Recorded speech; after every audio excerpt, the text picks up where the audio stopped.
প্রিয় শিক্ষার্থীরা, আশা করি সবাই ভালো আছো, ভালো থাকো এই কামনাই করি। আমি আলমগীর হোসেন মজুমদার এমএসসি। আজকের অনলাইন ক্লাসে সবাইকে স্বাগতম। আজকে আমরা অষ্টম শ্রেণীর ষষ্ঠ অধ্যায়ের সৃজনশীলের আরো 3টি প্রশ্ন নিয়ে আলোচনা করব। একই পাঠে 3টি সৃজনশীল আসলেই খুবই গুরুত্বপূর্ণ সৃজনশীলগুলো এবং বোর্ডের উপযোগী সৃজনশীল, জেএইচএস এবং জেডিসি পরীক্ষার উপযোগী সৃজনশীল। অবশ্যই ভিডিওটি না টেনে শেষ পর্যন্ত দেখবে এবং যারা আমার চ্যানেল নতুন অবশ্যই চ্যানেলটি সাবস্ক্রাইব করে রাখবে এবং পাশে থাকা বেল আইকনটি বাজিয়ে দিবে, যাতে পরবর্তী যে কোনো ভিডিও আপলোড দেওয়ার সাথে সাথেই তুমি পেয়ে যেতে পারো। অবশ্যই তোমাদের কোনো ক্লাসের রিকোয়েস্ট থাকলে আমাকে কমেন্টস করে জানাবে। অবশ্যই চাহিদা অনুসারে ক্লাস তৈরি করার চেষ্টা করব। তো সৃজনশীলের আমি অনেকগুলো অঙ্ক, অর্থাৎ এই অধ্যায়ে যত নিয়মের অঙ্ক আসতে পারে পরীক্ষায়, আমি সম্ভাব্য সকল নিয়মের অঙ্কগুলোই আমি কিন্তু সৃজনশীল আকারেও দিয়েছি, আবার এমনিতেও দিয়েছি। এই সবগুলো ভিডিও, প্রায় 6-7টা ভিডিও আমার চ্যানেলে আছে, তোমরা যদি না দেখে থাকো তাহলে অবশ্যই দেখে নিবে। তো দেখো, আজকের প্রশ্ন হচ্ছে আয়তক্ষেত্রের দৈর্ঘ্য প্রস্থ অপেক্ষা 25 মিটার বেশি, পরিসীমা 150 মিটার। তো এক্স ওয়াই চলক বিবেচনায় দুটি সমীকরণ গ্রহণ করতে হবে। দৈর্ঘ্য প্রস্থ নির্ণয়, লেখচিত্রের সাহায্যে প্রাপ্ত ফলাফলের সত্যতা যাচাই। তাহলে প্রথমে আমরা দৈর্ঘ্যকে এক্স ধরে নিলাম, যেহেতু দুটি চলক এক্স ওয়াই ধরার জন্য প্রশ্নে নির্দেশনা দেওয়া আছে। দৈর্ঘ্য এক্স, প্রস্থ ওয়াই। তো আমাদের পরিসীমা দেওয়া আছে 150। আমরা জানি পরিসীমার সূত্র হচ্ছে আয়তক্ষেত্রের 2 দৈর্ঘ্য প্লাস প্রস্থ। যেহেতু এখানে পরিসীমা 50 দেওয়া আছে, তাহলে পরিসীমা 2 দৈর্ঘ্য এক্স, প্রস্থ ওয়াই, তাহলে 2 X plus Y equal to 150। দেখো, এই যে 150 এখানে দেওয়া আছে। তাহলে এই সত্যটি তোমরা বুঝতে পেরেছো, আমরা একটি সমীকরণ পেয়ে গেলাম।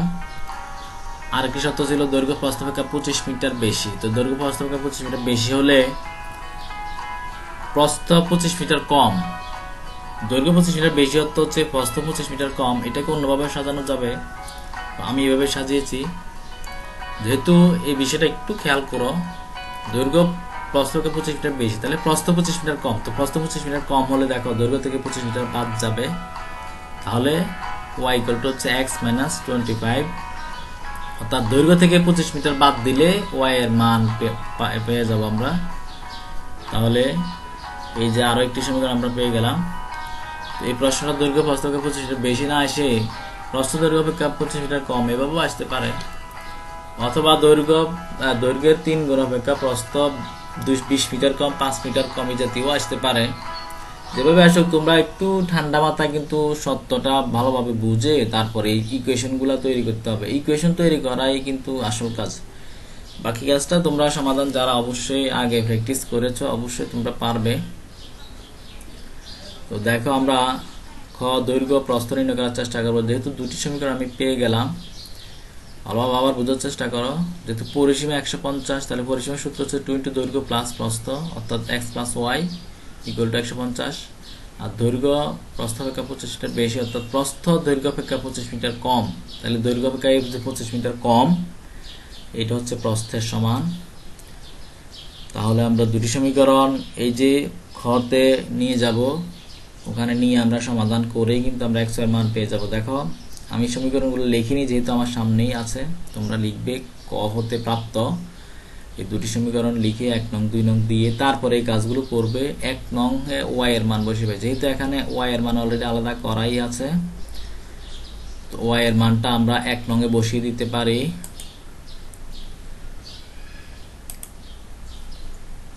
তো ওয়াই এর মানটা যদি আমরা 1 নং এ বসিয়ে দেই, দেখো এই যে দেখো 2 এক্স প্লাস এক্স মাইনাস 25। এই যে ওয়াই এর মান এক্স মাইনাস 25 আমি বসিয়ে দিলাম। এই যে এক্স ওয়াই এর পরিবর্তে এক্স মাইনাস 25 বসিয়ে দিলাম। তো এখানে এক্স এক্স যোগ করলে হবে 2x, আর এই যে 2, এই 2 এখানে গুণাকারে আছে। আমি যদি এটা উভয় পক্ষে ভাগ করে দেই 2 দ্বারা, এই যে উভয় পক্ষে দেখো এখানে 150 আছে, অবশ্যই 2 দ্বারা ভাগ যাবে। এই উভয় পক্ষে আমি 2 দ্বারা ভাগ করে দিলে কিন্তু এই 2টা আমার চলে যাবে, অর্থাৎ 2টাকে পক্ষান্তর করে নিলাম আমি। এখানে ভাগ করে দিলে 150কে 2 দ্বারা ভাগ করলে হবে 75, আর এখানে x প্লাস x 2x, আর এখানে মাইনাস 25 তো দেখো -25 কে আমি পক্ষান্তর করে 75 এর সাথে, যেহেতু এখানে মাইনাস, এদিকে আসলে প্লাস হয়ে যাবে। 75 আর 25 যোগ করলে হবে 100। এই 100 কে এখানে দেখো x এর সাথে 2 আছে, আমি অবশ্যই x এর মান বের করতে হলে 2টাকে সরিয়ে দিতে হবে। তো 2টাকে আমি সরিয়ে যদি আমি এদিকে নিয়ে আসি, ভাগ করে দেই, তাহলে আমার হয়ে যাবে কত, 2 দ্বারা উভয় পক্ষে ভাগ করে x = 50। তাহলে আমি কাঙ্ক্ষিত x এর মান পেয়ে গেলাম। এখন x এর মান যদি আমি এই 2 নঙে বসিয়ে দেই, দেখো এই যে y এর মান আমি পেয়ে যাব। তো x এর মান 2 নঙে বসাই, y এই যে y এই x এর মান হচ্ছে 50, এই যে x এর পরিবর্তে 50 বসিয়ে দিলাম, -25 হবে, বিয়োগ করলে 25। তাহলে আমি y এর মানটিও পেয়ে গেলাম। তাহলে x এর মান হচ্ছে 50, y এর মান হচ্ছে 25। তাহলে দৈর্ঘ্য 50 মিটার, প্রস্থ 25 মিটার। তোমরা বুঝতে পারতেছো আমাদের সত্যের সাথে অবশ্যই মিলে গেছে। দৈর্ঘ্য প্রস্থ অপেক্ষা 25 মিটার বেশি, যেহেতু দৈর্ঘ্য 50, প্রস্থ 25, তাহলে অবশ্যই দৈর্ঘ্য প্রস্থ অপেক্ষা 25 মিটার বেশি এবং প্রস্থ দৈর্ঘ্য অপেক্ষা 25 মিটার কম। তো অবশ্যই বুঝতে পারছো ইনশাল্লাহ। তো দেখো আমরা ঘতে লেখচিত্রের সাহায্যে সমাধানটি সত্যতা যাচাই করার চেষ্টা করি।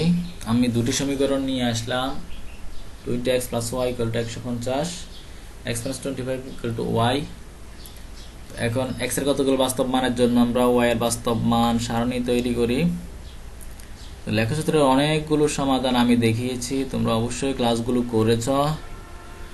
তো ওইগুলো যারা করেছো এটা তাদের কাছে খুবই সহজ হবে। দেখো 1 নং, এই যে আমি উভয় পক্ষে 2 দ্বারা ভাগ করে দিয়েছি, এখানে আছে 2, এখানে আছে 150, তো 150 কে 2 দ্বারা ভাগ করলে হবে 75, আর এখানে 2 দ্বারা ভাগ করলে 2 2 ক্যান্সেল হয়ে যাবে, থাকবে x + y = 75। এখান থেকে আমি ওয়াইটাকে আলাদা করে নিলাম, y = এই যে x টা এদিকে এসে বিয়োগ হয়ে যাবে, যেহেতু এখানে প্লাস ছিল।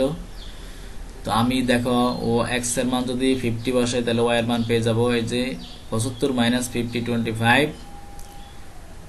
x এর মান যদি আমি 40 বসে, তাহলে 35 পাবো। দেখো তুমি বসিয়ে দেখো, তুমি রাফ করবে, অবশ্যই রাফ করে মানগুলো ভালোভাবে হিসেব নিকাশ করবে। আর একটা মান ভুল হয়ে গেলে কিন্তু পুরা রাফটাই কিন্তু তোমার বাতিল হয়ে যাবে। তো দেখো 30 পরিবর্তে 30 বসালে, আমি এই যে x এর মান যদি 30 বসাই, তাহলে 75 থেকে 30 বিয়োগ করলে থাকবে 45।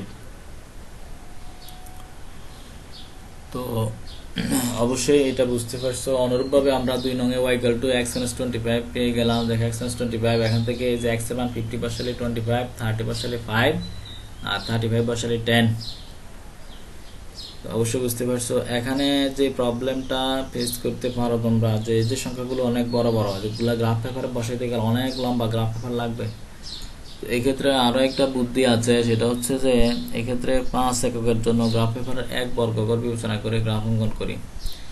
তো অর্থাৎ এখানে যদি 50 ঘর হয়, তাহলে প্রতি 5 এককের জন্য 1 ঘর গ্রাফ পেপারে, তাহলে 50 এর জন্য 10 ঘর, 25 এর জন্য 5 ঘর, 40 এর জন্য 8 ঘর, 35 এর জন্য 7 ঘর, 30 এর জন্য 6 ঘর, 45 এর জন্য 9 ঘর।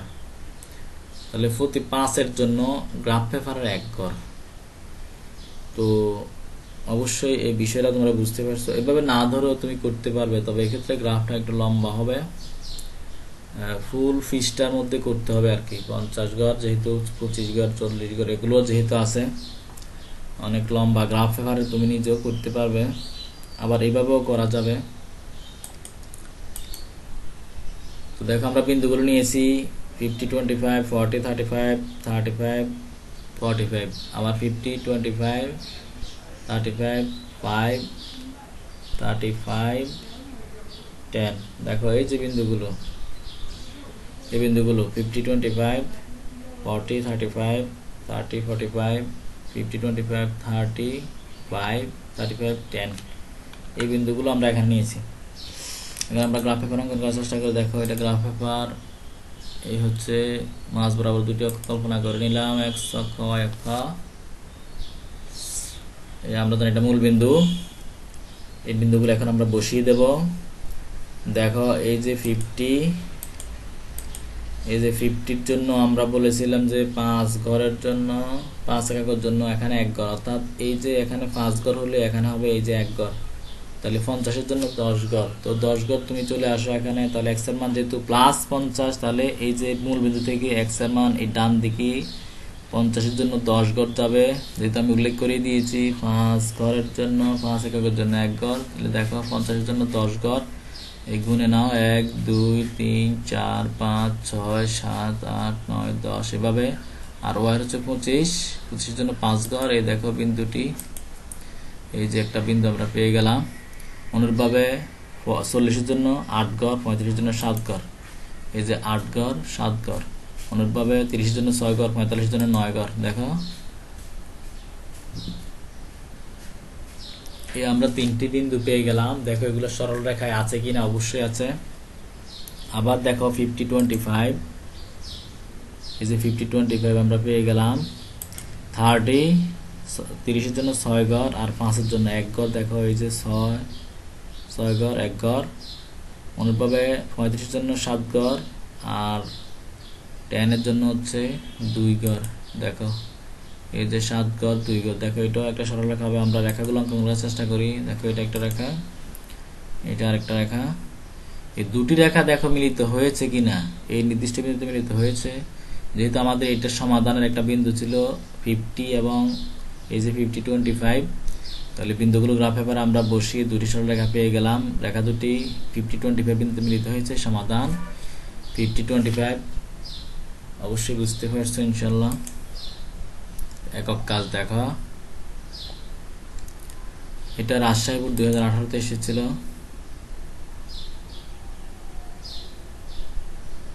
তো দেখো = 3 হলে প্রথম সমীকরণের একটি সমাধান 25 যাচাই করো।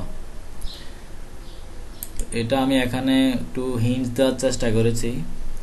দেখো তোমাকে বলছে যে a এর মান 3 বসাতে হবে, তাহলে a এর জায়গায় আমি 3 বসিয়ে দিলে এখানে 3x - y = 1 হচ্ছে। অবশ্যই বুঝতে পারতেছ। a = 3 হলে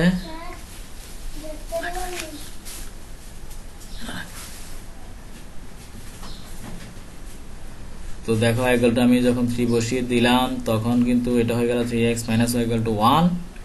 তাহলে বাম পক্ষ কি হবে, এই যে বাম পক্ষ 25 এর জন্য এই যে 25, x এর মান 2, y এর মান 5, x এর মান 2 এ বসিয়ে দিলাম, 3 × 2, y এর মান 5। এই দেখো 3 × 6 7 থেকে 1 গেলে 5, তাহলে মিলে গেছে না?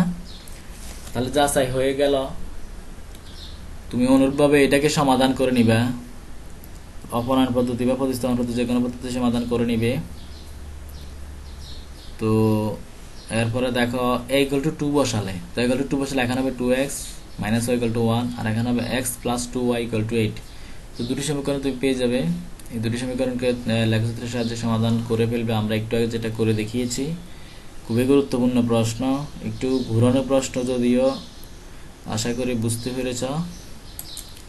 তো আরেকটি সৃজনশীল প্রশ্ন, আমি কিন্তু তিনটা সৃজনশীল প্রশ্ন তোমাদেরকে এখানে দিয়েছি। তো বিষয়টা কিন্তু আসলেই গুরুত্বপূর্ণ। এক ক্লাসে 3টা, আমি কিন্তু 10-15 মিনিটে ক্লাসটি শেষ করেছি। তুমি কিন্তু 1 ঘন্টা নিয়ে ক্লাসটি করতে হবে। অবশ্যই 1 ঘন্টা নিয়ে ক্লাসটি করতে হবে। তো দেখো এখানে আয়তক্ষেত্রের দৈর্ঘ্য প্রস্থের 3 গুণ অপেক্ষা 5 মিটার কম, পরিসীমা 30 মিটার। তো xy কে চলক বিবেচনা দুটি সমীকরণ গ্রহণ করতে হবে। দৈর্ঘ্য প্রস্থের নির্ণয় লেখচিত্রের সমাধান সত্য যাচাই করো। তো এখানে সত্যটা হচ্ছে পরিসীমাটা ঠিকই আছে, শুধু এখানে আরো একটি সত্য, যেটা দৈর্ঘ্য প্রস্থের 3 গুণ অপেক্ষা 5 মিটার কম। এই সত্যটাকে একটু অন্যভাবে দেওয়া হয়েছে। এখানে বলছে দৈর্ঘ্য প্রস্থের 3 গুণ অপেক্ষা 5 মিটার। আমি সমীকরণ দুটি গঠন করে দেখিয়েছি। দেখো এই যে পরিসীমা 20x + y = 30, আবার x = এই দৈর্ঘ্য হচ্ছে প্রস্থের 3 গুণ অপেক্ষা, এই যে প্রস্থের 3 গুণ হচ্ছে 3y, এটা অপেক্ষা 5 মিটার কম। তো এই ধরনের যে কোনো সত্য তোমাদের সামনে আসতে পারে, একটু চিন্তা করে যদি সত্যটা তুমি প্রকাশ করতে পারো, ইনশাল্লাহ পারবে। আশা করি আজকের ক্লাসটি ভালো লেগেছে। ভালো লাগলে অবশ্যই বন্ধুদের সাথে শেয়ার করবে এবং অবশ্যই তোমার মূল্যবান মতামত কমেন্ট বক্সে লিখবে। আবার নতুন কোনো ক্লাসের রিকোয়েস্ট থাকলে অবশ্যই সেটা কমেন্টস করে জানাবে। অবশ্যই নতুন ক্লাস তোমরা যে চাহিদা দিবে, চাহিদা মতো আমি ক্লাস দেওয়ার চেষ্টা করব। তো ভালো থাকো, দেখা হবে নতুন কোনো ভিডিও নিয়ে। আল্লাহ হাফেজ।